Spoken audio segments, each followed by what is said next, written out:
top 10 teams odds to win the Super Bowl. I find this pretty interesting, but the Seattle Seahawks are number one. Their odds to win the Super Bowl are plus 375.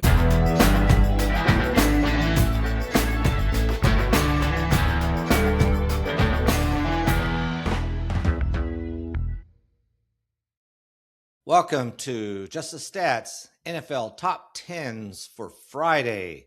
My name's Ernie Jennings. I'm your host. And we have I think it's going to be a fun podcast. Going to kind of start our switch over from the season to the playoffs. So we'll finish up with some team stats from 2025 season. And then we're going to look at some 10 key things to watch in this weekend's playoff games, as well as I'll give you the top 10 teams' odds to win the Super Bowl. Who's the odds-on favorite, down to who's number 10. And we'll look at that. So we'll look at those things today, and then we will have the weekend of football, NFL football, that is. Looking forward to the games on Saturday. Now, hopefully you can watch them all. A couple of the games are going to be on streaming channels, not just on your local network. So you're going to have to find them. Like I think Saturday night's Prime. Got to watch the game on Prime. And I'm not sure about Monday night. It might be Prime or Peacock or somebody, but it's not your regular networks. Pay attention to that. If you want to watch the games, you're going to have to maybe track them down a little bit more. I know a lot of people complain about that, but that's the way it is now. It's too much money. The NFL can sell one game to Prime for so much more money than just packaging them off as a whole. So they do it. But all right, let's take a look at some of these stats from the season, and then we'll move on. And these are team stats I'm going to look at. Just ones I've picked out kind of to gauge teams we've got in the playoffs in a way. And we'll start with top 10 teams' total offenses. This is as far as yards per game. And what I did, if you go to Just the Stats NFL and watch this on YouTube, you can do that. You can like and subscribe there. I have the numbers from 2025 for the teams, plus their stats for the last three games, to kind of see which teams are ascending or descending. This is just as far as team offense goes. So starting with total offense, for example, the Rams, LA Rams, ended the season number one in the NFL in total yards, with 394.6 yards. Second was Dallas Cowboys, 391.9. Those are your top two. No one else was over 380. That would have been New England Patriots were third at 379.4. So a bit of a gap between first and second and then third. Now, interestingly enough, the LA Rams, the last three games, have been averaging 446 yards a game. And the New England Patriots, who were third, have been averaging 450 yards a game. So despite the numbers, which are still high numbers, they're even doing better than they have been for the entire season. Now, versus, say, the Buffalo Bills, they're fourth. They had 376 yards a game for the season. The last three games, they've been averaging 353. So a little bit of a difference. And Detroit Lions, and you can see why they missed the playoffs, they were averaging 374 yards a game, but the last three games, only 348. So kind of a drop-off, and you can see that it affected them. The worst one, probably, and why they also missed the playoffs, was the Indianapolis Colts, who were ninth. They were averaging 346 yards a game. The last three games, though, they were averaging 290. Big difference. And probably the reason they couldn't win some of those they played some close games against Seattle, Houston, specifically. but could not get over the threshold, could not win the game. They ended up losing them in the fourth quarter. Total offense, the Rams number one. Looking at the team rushing offense, this is something different. Buffalo Bills are number one here. And for example, the Detroit Lions aren't even in the top 10 when it comes to rushing yards per game. So there's primarily passing. Buffalo Bills, 159.6 yards a game. Baltimore Ravens, 156.6. So those two are the top two. The next best was quite a ways away, 144 yards for the Chicago Bears a game. Quite a big difference there between number 1 and 2 and number 3. Now, when you're looking at this, again, the Buffalo Bills averaging basically 160 yards a game. The last three, though, they've been averaging 165 yards a game. And even more so was the Baltimore Ravens. Though they missed the playoffs, they went from 157 yards a game to 205 yards a game rushing the last three games. On the other hand, the Chicago Bears, who were third with 144 yards a game, the last three games, they've only been rushing for 108 yards a game. A big difference. Really big difference. One other team we'll look at, the New England Patriots, who I already mentioned were number 3 in total offense and have really boosted that mightily. The last three games, they had the best offense as far as the yardage goes. But the New England Patriots were 6th this season with 129 yards a game. But the last three games, they've been averaging 159 yards a game. Big jump there for them, too, which would have been the second highest total here, only behind the Baltimore Ravens. And the Buffalo Bills, I guess, were 165, so a little bit behind them as well. One other thing about this list is it doesn't seem to matter so much.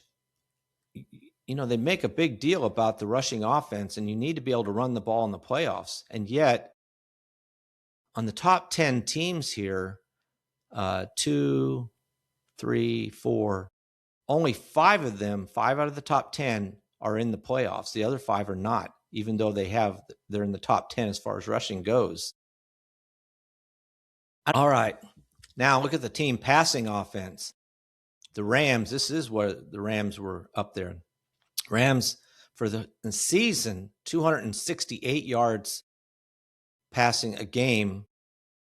But the last three games, they've been averaging 319 yards a game. The only team over 300 yards. Dallas Cowboys were second with 266 yards a game. And then the Detroit Lions at 254. So again, a little bit of a gap between first and second and third. And again, here's the New England Patriots. Up there in rushing offense, 4th in passing offense. And they would have been second, actually, in the last three games. So they would have been first in rushing the last three games and second in passing. The New England Patriots are averaging 250 yards passing a game, but the last three games, they've been averaging 291 yards a game. Now, some of that has to do with who they're playing, but still, those are some big numbers. Trying to see if there's anybody else. The Seattle Seahawks are kind of interesting. They were averaging 228 yards passing a game for the entire season, but the last three games, only 183. So it's there's a big drop off there, 45 yards. So those are some of the numbers for the season so far. Now, this is an important one, obviously. This is points per game. Now, this stat, I hadn't looked at this stat for several weeks and actually back to week 14. So I left up week 14 to kind of compare these teams from week 14 to where they are at the end of the season. In week 14, the only team that was averaging 30 points a game was the Detroit Lions at 30.3. Well, they didn't stay there by the end of the season. The only team at the end of the season to be averaging 30 points a game was the Los Angeles Rams, 30.5 yards, 30.5 points per game. I'll get that straight. The New England Patriots were second with 28.8. So the Rams are averaging, close to 2 points more per game than any other team in the NFL. Seattle Seahawks, 28.4. Buffalo Bills and the Detroit Lions, 28.3. And then the Jacksonville Jaguars, 27.9. Those are your top 6 teams. So one team over 30, 4 teams over 28, and then the Jaguars at 27.9, so pretty close. Now, what's interesting about this is, again, where the teams were in Week 14 to where they are today. The Rams in Week 14 were 29.2, so they upped their score, their points per game by 1.3. Here's again the New England Patriots. This is one of the, I know they play an easy, I consider it a fairly easy schedule. They only beat one team with a winning record, and that was the Buffalo Bills, pretty much, or a couple teams, I should say. But still, they've been racking up some serious yardage and some points. New England Patriots in Week 14 were averaging 27 points a game. By the end of the season, 4 weeks later, they were averaging 28.8, so up 1.8. That's big. The only team bigger, was the Jacksonville Jaguars. In Week 14, they were averaging 25.2. By the end of the season, they were at 27.9. That's 2.7 points a game, almost a field goal better per game in the last 4 games. So big increase for them. The biggest decrease, and again, you can see why the Detroit Lions missed the playoffs. They went from 30.3 to 28.3, cost them the playoffs. The same with the Indianapolis Colts. Indianapolis Colts for weeks from the beginning of the season were averaging 33 points a game. Then it stayed over 30 for a while, but by Week 14, they were down to 28.9. By the end of the season, they were at 27.4, another 1.5 drop.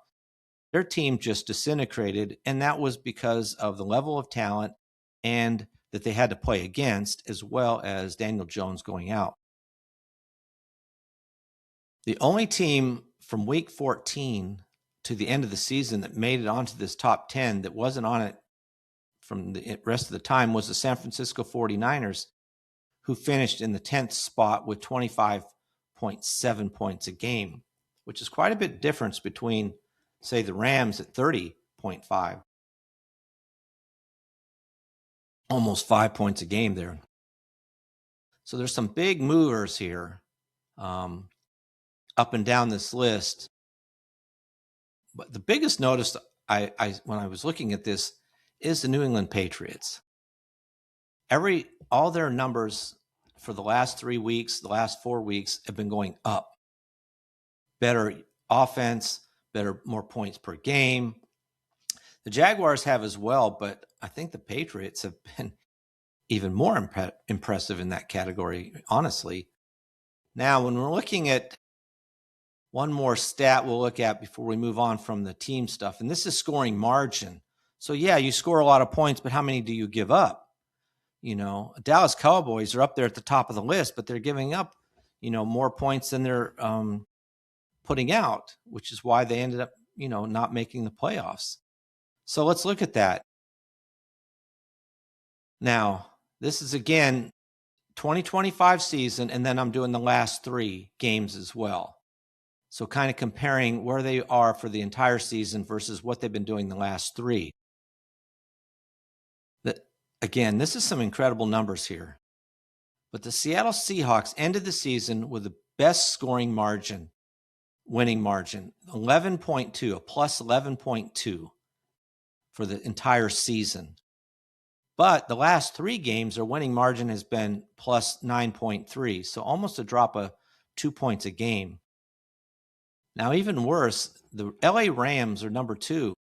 Now, this is interesting because both of these teams are from the same division, and they've played each other twice already. They could end up playing each other again, depending on if the Rams can beat Carolina, and everybody seems to think they will.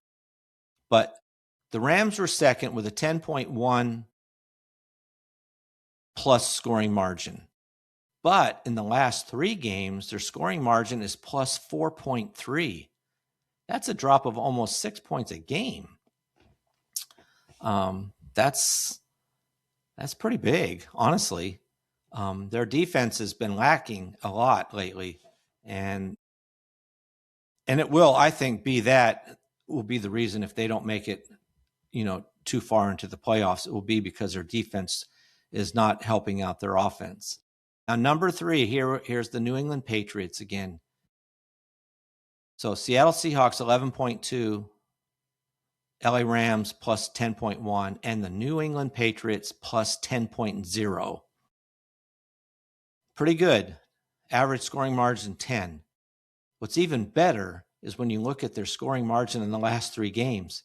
They're plus 21.3. They've been winning their last 3 games by an average of 3 touchdowns a game, 21 points a game. Now, number 4 I thought was pretty good until I saw the Patriots, but the Jaguars were 4th in scoring margin for the entire season, plus 8.1. So not too bad, 2 points behind the Patriots. And in the last 3 games, their winning margin has been plus 18. So really impressive as well. Those two by far are the top 2 teams.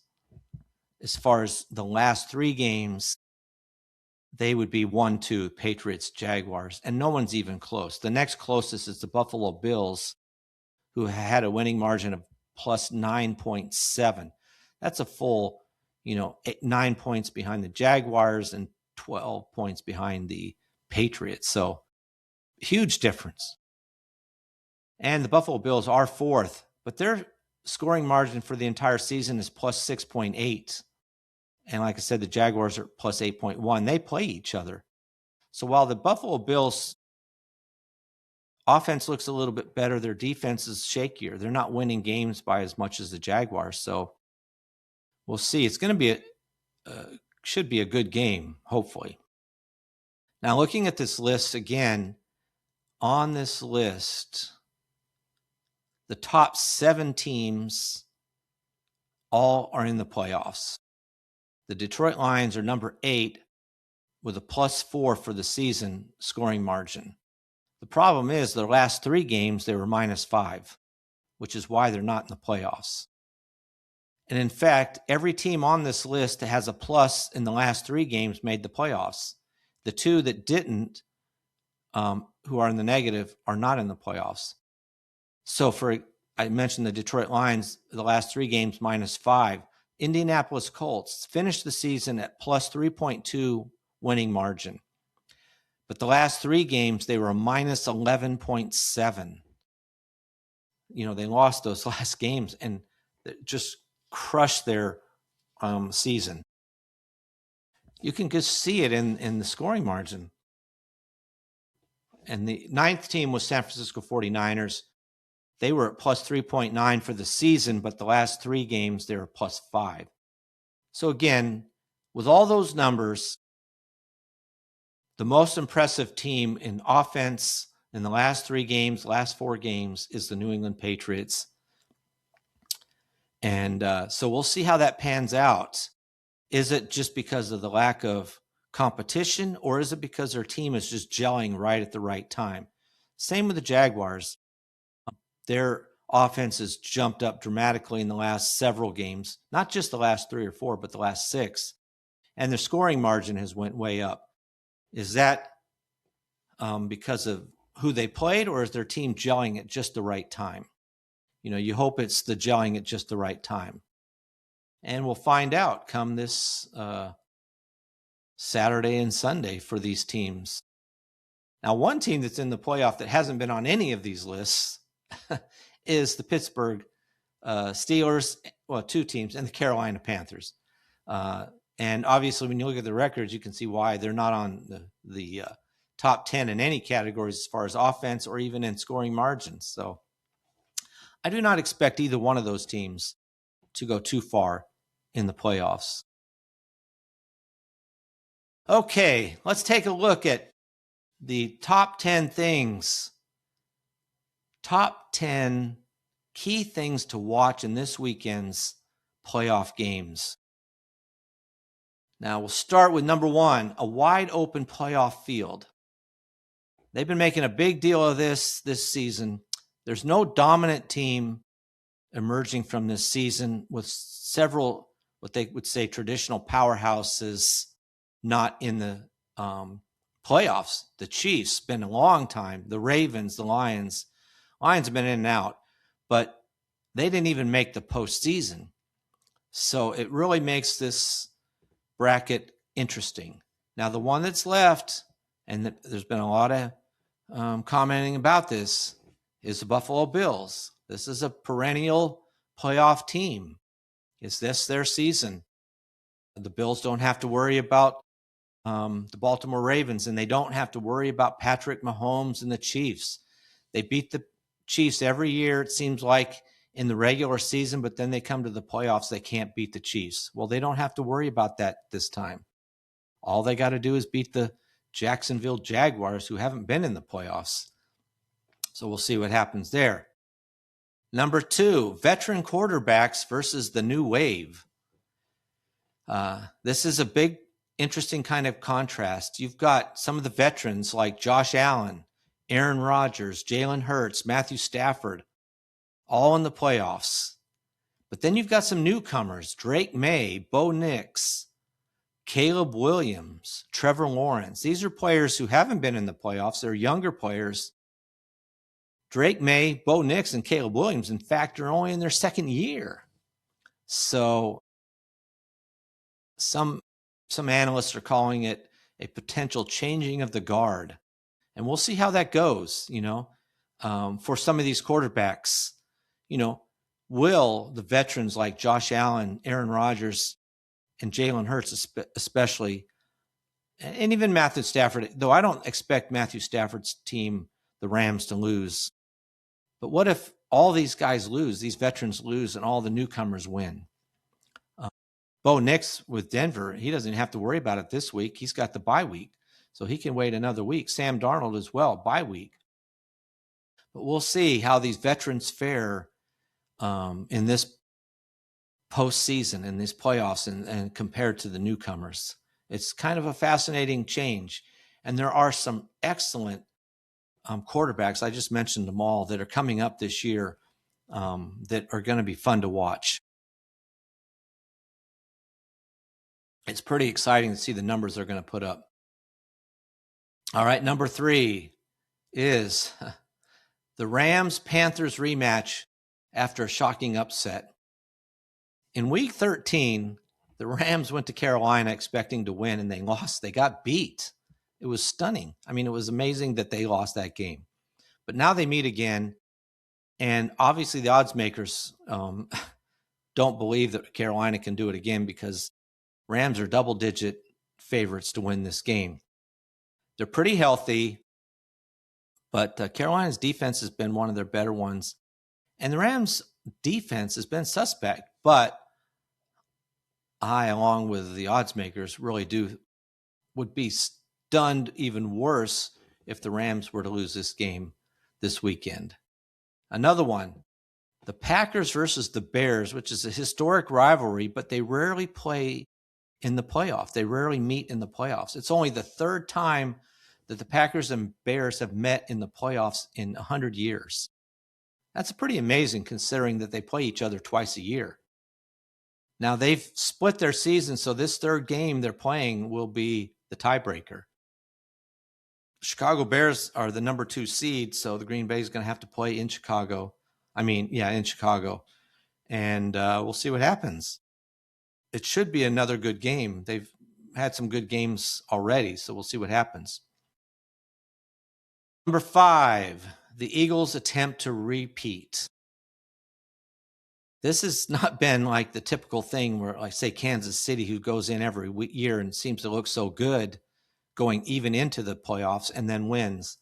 The Philadelphia Eagles won the Super Bowl last year and have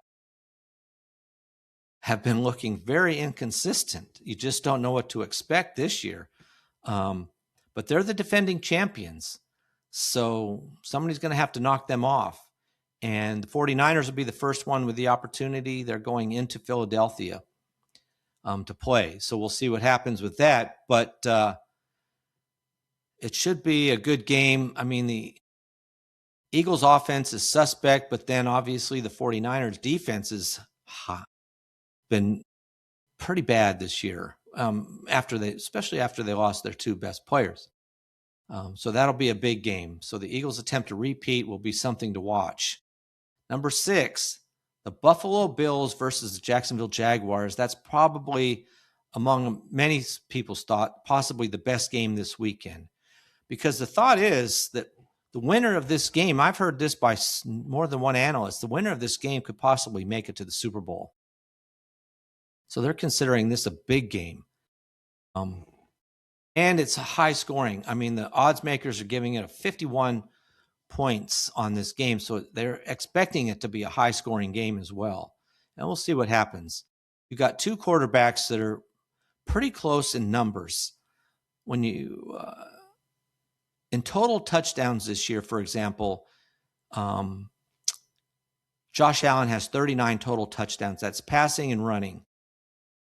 Trevor Lawrence has 38. So one touchdown difference. A lot of their stats are similar. Points per game, I was showing you earlier, very similar. Less than a half a point difference between them in that category. Buffalo is a little bit better in total offense, but their defense is a little more suspect. So it should be a good game. We'll find out how good a game it is, but there are a lot of the odds makers and analysts are expecting it to be one of the best games to watch. Number 7, and this is just not really something to watch, but for Denver and Seattle, they get to watch the games and sit back and see who will be their competition in the next week after this and who they're going to have to face. They'll play, obviously, the lowest seeding winner, whoever that is, they'll play those teams. So we'll find out after Monday where everybody else is going. All right, number 8, which teams will handle the pressure? This is kind of interesting, and this happens every year. You don't expect it. At the beginning of the season, every single year, almost half or more of the teams that made the playoffs the year before don't make it the next year. And this year, you would have never said, nobody would have said the Kansas City Chiefs are not going to make the playoffs this year. The Baltimore Ravens aren't going to make the playoffs, but they didn't. You just don't know who it will be, but some team will not make the playoffs that you expected to be there. And in fact, 5 of the 8 division winners didn't even make the playoffs last year. The Patriots weren't in the playoffs. They won their division. The Jaguars weren't even close to making the playoffs. They won theirs. Same with the Bears. They won their division. The Carolina Panthers won their division, even though it was very tight. And then the Seattle Seahawks won their division. They had a good record last year, but they missed the playoffs. But they made it this year. Those 5 teams, how is that going to play out for them, not having been in the playoffs, not being that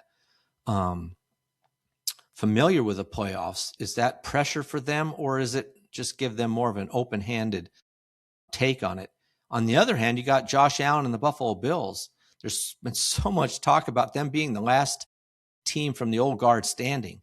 This is Buffalo Bills' chance finally to make it to the Super Bowl. Is that pressure? To me, that seems like a lot of pressure. I mean, I've heard some stats, and I really don't buy into the stats too much about past seasons. And you wonder how really the teams feel about it. But the pressure on Josh Allen and the Buffalo Bills to win, to move past the first or second round, to finally make it to the playoffs, that's heavy.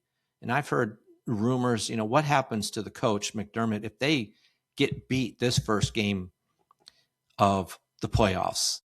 On top of that, Josh Allen and the Buffalo Bills haven't won a road playoff game in years and years. So there's a lot of pressure on them, particularly, I think, almost among every team, that they have to win. We'll see what happens with that. Now, number 9, potential final runs for big-name veterans. This is primarily Aaron Rodgers and Matthew Stafford. They're both in the playoffs, and kind of wondering what will happen after this. Aaron Rodgers sounded like he was going to retire after the season, but, now he seems a little bit more wishy-washy about it. We'll see what happens. The same with Matthew Stafford. He's had such a good year. And there was a lot of talk about at the beginning of the season, was he even going to be able to play the entire season? He had so many back issues, but he's played the entire season. He's looked good. In fact, he's MVP candidate. And if he's healthy and he feels better than he did at the beginning of last year, will he come back for another year? Now, he's, about 5 years younger than Aaron Rodgers, so he definitely would consider it, but he's had such a good year. What happens if Matthew Stafford and the Rams win the Super Bowl? Does it, or even Aaron Rodgers, which I think is much more unlikely, do they decide, hey, what better way to end my career? So that could be a case too, but we'll see what happens with them. And finally, number 10, the weather and road environments. Now, none of these weather games are going to be dramatically too bad anyway. Like the Rams are going to Carolina. Most for them, it's the distance they have to travel is the bigger issue than the weather. The weather is going to be 71 degrees, so it shouldn't be too bad. Now, the 49ers go to Chicago. That's the difference. They have to travel. It's going to be about 33 degrees, 40% chance of snow in that game. So that could be a little bit more. Actually, Packers are going to Chicago, so they don't care. Packers face the same or worse weather than Chicago, so it won't matter to them. The 49ers are going to the Eagles. That game shouldn't be too bad. 45 degrees, that's nice weather for the players to play in. Maybe a slight chance of rain, that's it. Now, Jacksonville is the same way. Buffalo's coming down to Jacksonville, but it's supposed to be 67 degrees, no wind, partly cloudy, so it won't even be that sunny. So the weather should not be a factor, just the travel, and even that isn't that far for Buffalo to come down to Jacksonville. Now, the New England Patriots, the Chargers play them. It's going to be 35 degrees. It's a travel, that's a long trip for the Chargers. 20% chance of snow in that game, so that could be a little bit of interesting weather. We'll see what happens. And then Pittsburgh Steelers. In Pittsburgh, it's going to be 33 degrees, but I don't see that as being too much of a problem. So really, these particular road games, now maybe next week it'll be colder in some places and we'll see what happens. But the weather shouldn't be too bad. Maybe some of the road trip travel for some of these teams might be something to deal with. All right. Let's look at, and we'll wrap it up with this, top 10 teams' odds to win the Super Bowl. I find this pretty interesting, but the Seattle Seahawks are number 1. Their odds to win the Super Bowl are plus 375. And hey, when you get to skip the first game, that gives you a heads up there. You don't even have to worry about anybody getting injured. You get an extra week to get some people healthy and just get some good rest, and get planned for whoever you're going to play in 2 weeks or a week from Sunday. Number 2 is the Los Angeles Rams are at plus 425. And again, this has been some kind of division. Seattle Seahawks, the Rams, and the 49ers, who are not in this top 10, but they're all 3 of them came from the same division. They're all in the playoffs. They all had really good records. But Seattle Seahawks number 1, the Rams number 2. So what that tells you is one of them has to lose. One of those 2 teams, they could face each other again for the 3rd time to see which one of the 2 goes to the Super Bowl. And I do think one of those 2 will make it to the Super Bowl. Number 3, Denver Broncos are at plus 650. They get the bye week as well, so that's a leg up for them. Number 4, the Philadelphia Eagles are plus 850. So double what the Rams or the Seahawks are. And again, looking at this list, every team, well, they're number 4. And so, I still think it's going to be Seahawks or Rams. I really don't consider the Eagles. I just don't see it. Their offense has been too flaky the entire year. We'll see what happens. Number 5, tied for number 5 is the Buffalo Bills at plus 1,000 and the New England Patriots at plus 1,000. So a big difference between them and even the Denver Broncos, who would be the other AFC team that they would have to probably face. So we'll see what happens between the Bills, and who knows who plays who here. It's going to depend. If the Bills win, it depends on if they're the lowest seed winning, whether they would play the Broncos or the Patriots. We'd have to wait and see what happens there. But obviously, one of those top 3 teams isn't going to make it between the Broncos, the Bills, and the Patriots. Those 2 teams are tied for 5th, the Bills and the Patriots, at plus 1,000. Number 7, plus 1,300, Houston Texans are number 7. They're plus 1,300. So really the odds are getting pretty high that they would make the playoffs. Number 8, Jacksonville Jaguars at plus 1,500. And then to round it out at number tied for 9th, the Chicago Bears and the Green Bay Packers at plus 2,200. So if you didn't make the top 10, you're worse than plus 2,200. So number tied for 9th, plus 2,200, the Bears and the Packers versus the Seattle Seahawks are at plus 375. Big difference.